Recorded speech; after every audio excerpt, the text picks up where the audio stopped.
Rampage.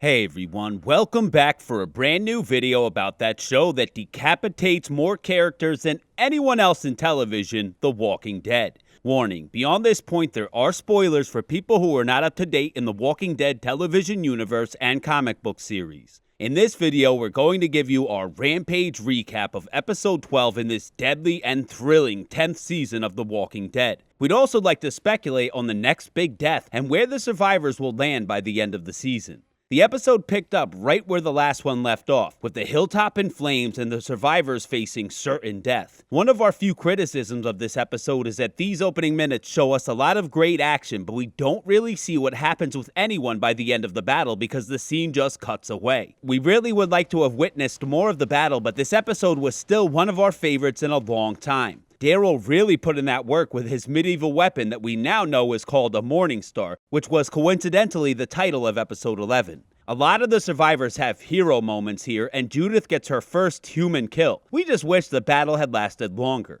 After the intro sequence, we're at the next morning with the shot we saw in the trailer of Negan walking the battlefield with Lucille 2.0. He shows mercy to a fallen Hilltop soldier, but Alpha is right on his ass about it as she wants to rebuild her Walker army. Alpha is acting like a sore winner, and Negan realizes she's butthurt about Lydia. Beta promises to get Lydia, and it's clear Negan wants to earn some more brownie points with Alpha as well. We just want to point out that the whole Lydia storyline is a little shaky, given the fact that Alpha would lose a lot of Whisperers if they found out Lydia was still alive, and she undoubtedly had to have been seen by at least a few of them in the Battle of Hilltop. We'll just chalk it up to Alpha being lucky, but we believe this story detail wasn't handled the best it could have been. After the Lydia conversation, Beta sends Negan off to do some busy work, but luckily for him and the story, Negan happens to spot Lydia limping through the woods.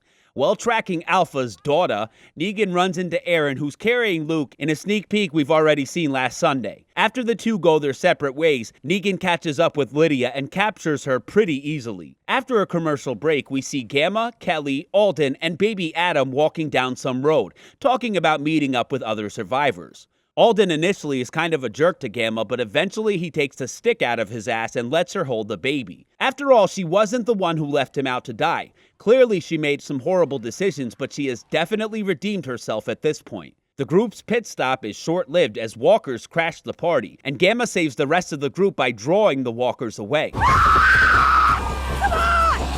She is pretty badass here. She kills a bunch of guardians and then lets her guard down. Beta is really quiet for a big man. We finally get to see half of Ryan Hurst's face, and almost immediately he gets recognized. It's you. Apparently, Beta does not like celebrity gawkers or paparazzi. Just as Gamma is about to walk with Beta, Alden gives her the mercy she deserves. It seems like he didn't have a clear shot of Beta as there's this tree at his back, so we'll give Alden a pass for not finishing off Alpha's right-hand man. After that, the story cuts to another group of survivors: Carol, Eugene, Magna, and Yumiko. Carol wants to leave Magna behind, which is a huge dick move, and Yumiko calls her out. Yumiko has barely been present this season, but has a strong scene here and gives Carol a nice right hook. Magna reacts like a jerk, and the two break up. We believe one of these two will go, and honestly think Magna deserves it, but it may end up being Yumiko. Although she might end up fulfilling Michonne's role in the Commonwealth storyline since she's an attorney also, so it's really anyone's guess. What do you think? Will both of these ladies survive until season 11? The next scene, we get some really good interaction between Carol and Eugene, who has a great way of saying, "You got punched in the face." I've seen you take a cherry cheesecake like that to the kisser. Carol convinces Eugene not to cancel his trip to meet Stephanie, and we just want to point out that this part is really ironic because through violent actions, Carol has gotten people killed and alienated pretty much everyone all season. But just one compassionate action towards Eugene could change everything for all of the communities. Maybe Carol might realize that too. Carol finds Lydia's staff before the show cuts to another commercial, but we'll get all the answers we need to that situation later. When the show returns, we see Daryl, Rosita, Jerry, Nabila, and a handful of other survivors wandering through a field to meet the kids and Ezekiel. When they get there, things clearly didn't go as planned as all they find are walkers. Nabila has an intense reaction, and again we just want to call out the writing here. These people had plans. Why was the plan for the kids only to have one adult take them? Thankfully, Earl found the kids, but it should have been a team of 2 or 4 watching those children. They are the future after all. We quickly find out the kids are safe, but realize that poor Earl got bitten in the commotion and doesn't have long to live. Judith tries to comfort him, and he seems okay with dying as he'll get to be with his family, who have now been completely erased from the series. Alden will have to carry on Earl's legacy. The poor guy doesn't even get his own suicide right, and Judith has to finish the job. She really seems to have grown up a lot this season, and we just wonder what her future might hold, as her comic counterpart never made it out of the prison. What do you think? Will Judith run this apocalypse shit when she grows up?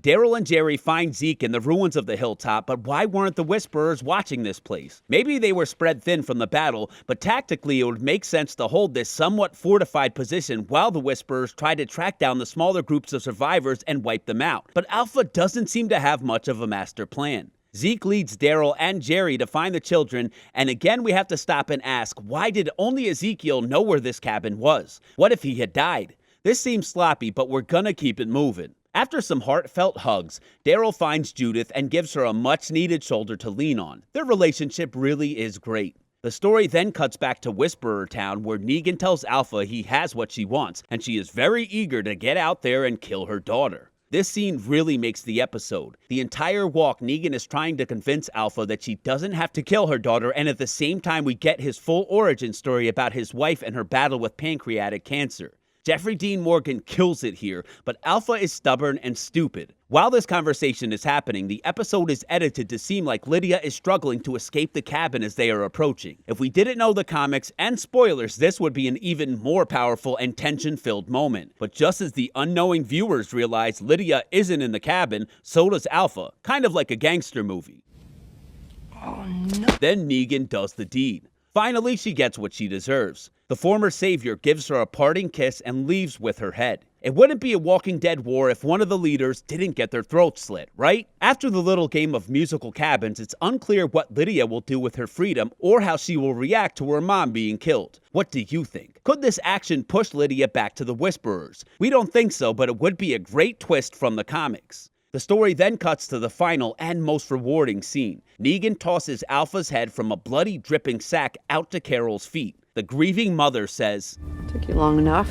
And the episode cuts to black after the two lock eyes. Carol did have a backup plan and he came through. What do you think? Should she have waited for Negan to do his thing before chasing Alpha into a cave? Finally, let's talk about the next big death and how the war will play out. We are really leaning towards Gabriel, but think in a twist it could be Rosita, who escaped her comic book death on the Pikes last season, but could replace Gabe for the water tower death. We also believe Magna or Yumiko could be close to death as well. We're also wondering how the title for episode 14, Look at the Flowers, will play into the episode. We really don't think Carol could die, but after her reckless quest for vengeance, it might be possible she will also go. What do you think? Will one or more of the characters die before the season is over? We believe the survivors will join up with the Commonwealth and win the Whisperer War by the end of this season, but that their way of life will be changed forever after they're done with these whispering weirdos. Thanks so much for watching our videos, everyone. As always, we're on the lookout for new spoilers and insider interviews to help prove or disprove all the rumors and theories about our favorite show that always keeps us on our toes, The Walking Dead. Please let us know your thoughts in the comment section below. Follow us on Instagram and Twitter at Binge Rampage. Click that notifications bell for our channel so you can see our next video as soon as it comes out, and don't forget to subscribe. Keep them alive. Start pulling teeth and taking fingers. Get information. Because we now know the more pain and fear you pour over them, the sooner they drop the act, which is what it is.